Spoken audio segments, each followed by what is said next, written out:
دستگاه مانیتورینگ برای بیمارانی که توی اتاق عمل هستن، توی ICU، CCU بخش، همه جا ما میتونیم از مانیتورینگ استفاده کنیم. قسمت‌های مختلف داره. این قسمت سمت راستش نمودارهای عددیه، همین طرف سمت چپ به صورت نمودار خطی به ما نشون میده. بعد همرنگ هم هست، یعنی اینجا اگه هارت ریتو سبز کشیده، اینجا هارت ریتو با خط سبز ما نشون میده. مثلا SpO2 بنفشه، این برام خط بنفشه. پس این قسمت برای هارت ریت با چسلیدایی که متصل هست به ما نشون میده. این قسمت NIBP یعنی نان اینویزیو بلاد پرشر، فشار خون غیر تهاجمی، یعنی همین کافی که بسته میشه غیر تهاجمی. اگه IBP باشه یعنی اینویزیو بلاد پرشر، کاتتر میره توی شریان مستقیم واسه ما فشار خون رو میگیره، توی مثلا ICU اوپن هارت بعد از جراحی قلب استفاده میکنه. خب این قسمت سیستول رو ما نشون میده. این دیاستول، اینم MAP یا MAP مین آرتریال پرشر، فشار متوسط شریانی که متوسط این سیستول دیاستول رو نشون میده. این قسمت هم تمپرچر دمای بیماره. اینجا SpO2 یا سچوریشنش با پالس اکسیمتری که به انگشت بیمار متصل میشه به ما اینو نشون میده. نه IBP که گفتم فشار تهاجمی.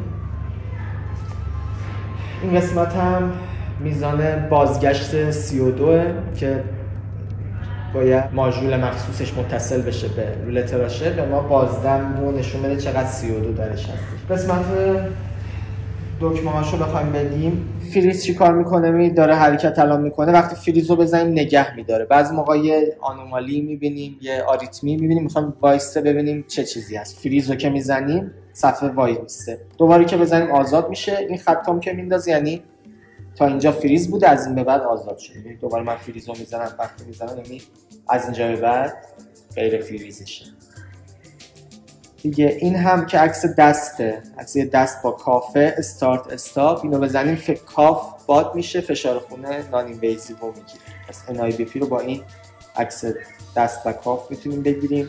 اگه آلارم زد، این آلارم سایلنس رو میزنیم، آلارمش متوقف میشه موقتا. اینم EKG ها هست، اینم بلاد پرشرهای تهاجمی. توی منوش هم این ما میتونیم تو قسمت مثلا آلارم ها مشخص کنیم که مثلا هارت ریت آلارم زیر چند و بالای چند برای ما آلارم میده. الان اینجا زیر 50 آلارم میده، ما میتونیم تغییر بدیم بشه مثلا پایین 60 آلارم میده و بالای 150 هم آلارم میده، اینم میتونیم تغییرش بدیم.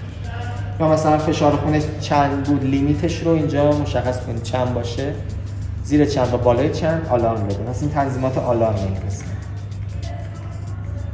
تمام موارد رو میتونیم تنظیمش کنیم دیگه. ستاپش مثلا تاریخ و اسم بیمار و همه این موارد رو میتونیم توی قسمت ستینگش ما اجرا کنیم. بعد این قسمت هم طبق اون ماژول هایی که متصل میشه به ما امکانات میده. مثلا این الان برای نوشته NIBP یعنی نان اینویزیو بلاد پرشر که اینه کافش همین دیگه. این برای EKG هستش. این بلاد پرشرهای تهاجمیه.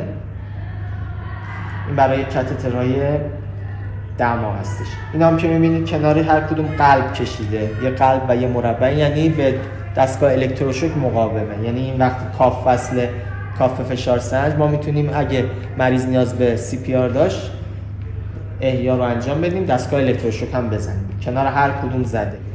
این یه کلیتی از این دستگاه مانیتور.